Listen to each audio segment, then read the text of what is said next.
Most people never ask for a raise. They just wait. They assume their hard work speaks for itself, and, well, it doesn't. No, it really doesn't. And that's a hard truth to swallow. It is. But today, we are giving you the exact script, from requesting the actual meeting to walking out with a specific number. We are doing a deep dive into the underlying architecture of this conversation. Because if you want to shift in your compensation, you have to be the catalyst. You can't just wait around. Exactly. So let's establish the core principle right up front. Why is this so terrifying for people? I mean, you sit there staring at a blank email draft, your heart is pounding, and you just keep hitting backspace. Well, it's the emotional stakes, right? You're talking about your financial security and your career trajectory. And when the stakes are that high and you don't have a reliable script, your brain just defaults to improvising. Which is probably the worst thing you can do.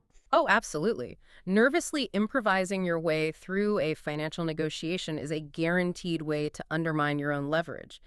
And there's a crucial detail here, especially for non-native English speakers operating in a professional English-speaking environment. Right, the formality trap. Yes.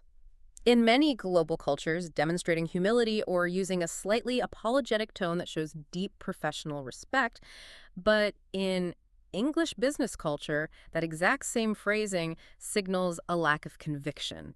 It signals weakness. That is such a massive cultural translation issue. You think you're being polite by saying, I'm sorry to bother you, but could we maybe talk about my salary? Exactly. And the manager's brain instantly translates that hesitation into, oh, this person doesn't actually believe the data they're presenting. So the core principle we have to adopt today is that this is purely a business conversation. You are presenting a business case, not like begging for a personal favor. Spot on. You have Yeah. to take the emotion out of it entirely. Think of it like pitching a budget for a new project to an investor. You wouldn't walk in and apologize for asking for project funds, right? Right. You approve the ROI. In this scenario, you are the project. I love that analogy. You are pitching the ROI of your continued output. So you can't just walk in relying on good vibes. You need a structured 6-step process. Let's get into those steps. Step 1 is preparation.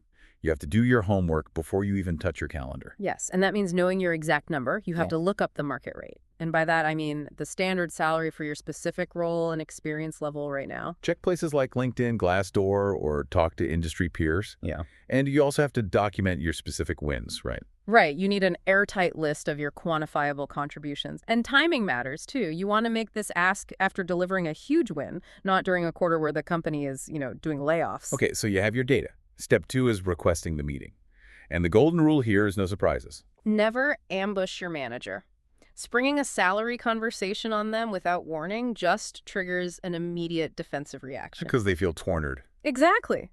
They need time to consult HR and review your metrics. So you send a dedicated 20-minute calendar invite. The script for this is very direct.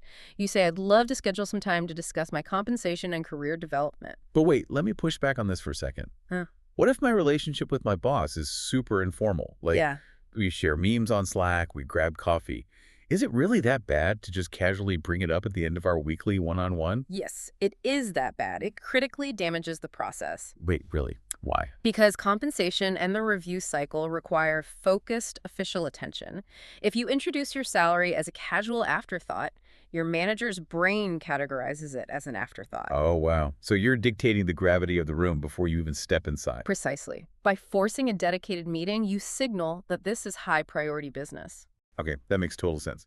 So the invite is accepted. You're in the meeting. This brings us to step 3, which is opening the conversation.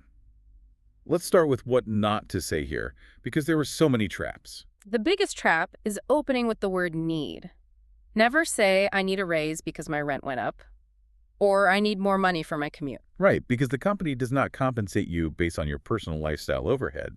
They compensate you based on your output. Exactly. Another phrase to avoid is, I feel like I deserve more. It's too subjective. It provides zero evidence for the manager to use when they have to justify your raise to HR. And what about bringing up coworkers? Like saying, Steve makes more than me and I do twice the work. Fatal error. Do not do that. It sounds petty, it shifts focus away from your achievements, and it creates a really uncomfortable confidentiality issue for the manager. Okay, so those are the what not to says. What do we say instead? You use a value-driven opening. You say, over the past 6 months, I have delivered on these specific key achievements. Based on that measurable impact, I would like to discuss a salary adjustment. I love how calm and logical that is. Evidence first, then the thesis. Which leads right into step 4, making the specific ask. This is where people freeze. You have to state a firm, well-researched target number. You say, I'd like to discuss moving my salary to $95,000. And the source material has a massive warning here about vague language, right? Yes. Do not use ranges. Never say I was hoping for something around or maybe in the range of. It instantly bleeds all the authority out of your request. Because of the anchoring bias, right? If you give a manager a range, their brain just latches onto the absolute lowest number you said. Exactly. Their job is to protect the budget. Plus, giving a range makes it sound like you haven't actually done the math. Stating a resolute specific number establishes you as a market-aware professional. You're not begging for scraps. You're proposing updated terms for your services. Right. So you stated the number, $95,000. The silence hangs in the air. Now we move to step 5, which is handling pushback. Sure. Because an immediate yes is, well, it's basically a unicorn. It almost never happens. You have to master the art of the pivot. Let's cover the 4 most common responses. The first one is the classic budget shield. The budget just isn't there right now. Managers love the budget excuse. It's like an invisible wall. How do we get around it? You force them to define the parameters. You say, I understand. What specific metrics need to be hit for this to become possible in the next 6 months? Make them draw the finish line. Oh, that's good. Or you can pivot to non-salary compensation, right? If base salary is genuinely locked, you ask for flexibility on things like equity, enhanced benefits, or more remote work. Exactly. Extract value from a different pool. Okay, scenario 2, they tell you that you're at the top of your band. And for anyone who doesn't know, a band is the official salary range the company sets for a specific role level. So if you're at the ceiling, HR math technically prevents a raise. What do? You don't accept the structural no. You ask to alter the structure. You say, if I'm at the ceiling of this role, let's discuss an aggressive promotion path. What does the transition to the next level look like? So you upgrade the role itself. Brilliant. Scenario 3 is the vague delay. The manager says, let me think about it, or I need to run this up the flagpole. Ambiguity is where negotiations go to die. Do not let them leave it open-ended. You have to enforce a timeline by saying, absolutely, I understand you need to consult the team. Can we put a pin in this and check back in on the 14th? You have to give a specific date to lock them into an accountability loop. Right. And finally, scenario 4, they actually say yes. But even a yes requires action, right? Which brings us to the final step. Step 6 is the written follow-up. If it's not in writing, it doesn't exist. Leadership changes, budget shift, people forget. Right, so within 24 hours, you send an email. You say, just to confirm what we discussed, my compensation will be adjusted to this specific figure, effective on this specific date. It frames it as a shared victory, but locks them into the corporate record. Okay, let's actually act this out so people can hear how smooth this 6-step process sounds in practice. I'll play the employee and you play the manager. Let's do it. Over the past year, I successfully led the launch of the new software rollout, resulting in a measurable 15% increase in departmental efficiency. I've also absorbed 2 major responsibilities outside my initial scope. Based on that ongoing impact and the current market data I've compiled, I'd like to discuss bringing my salary to $95,000. I really appreciate you bringing this proactive data to me. I don't have the authority to give you a definitive answer today, though, as I need to look at what's structurally possible with the finance team. Of course, I completely understand you need to review the numbers. Could we plan to revisit this exact conversation in 2 weeks so I have a clear understanding of the next steps? Yes, let's put time on the calendar for the 14th. Perfect. I'll send over a quick email summarizing the data we discussed today. And scene. Notice how completely devoid of panic that was. It was so clean. Less than 3 minutes. No apologies, no rambling justifications. Just 2 aligned professionals solving a resource allocation puzzle. Exactly. But before we wrap up, we need to cover the red flags. The massive mistakes that will instantly detonate all the trust you just built. Let's hit the top 5 things not to do. We already mentioned, number 1, don't compare yourself to specific colleagues. What's number 2? Number 2 is making an empty threat about leaving. Do not threaten to resign if your demands aren't met. Because it turns a collaboration into a hostage negotiation. Right. And even if they cave and give you the money because they need you right now, the trust is gone. They will immediately start looking for your replacement because you are officially a flight risk.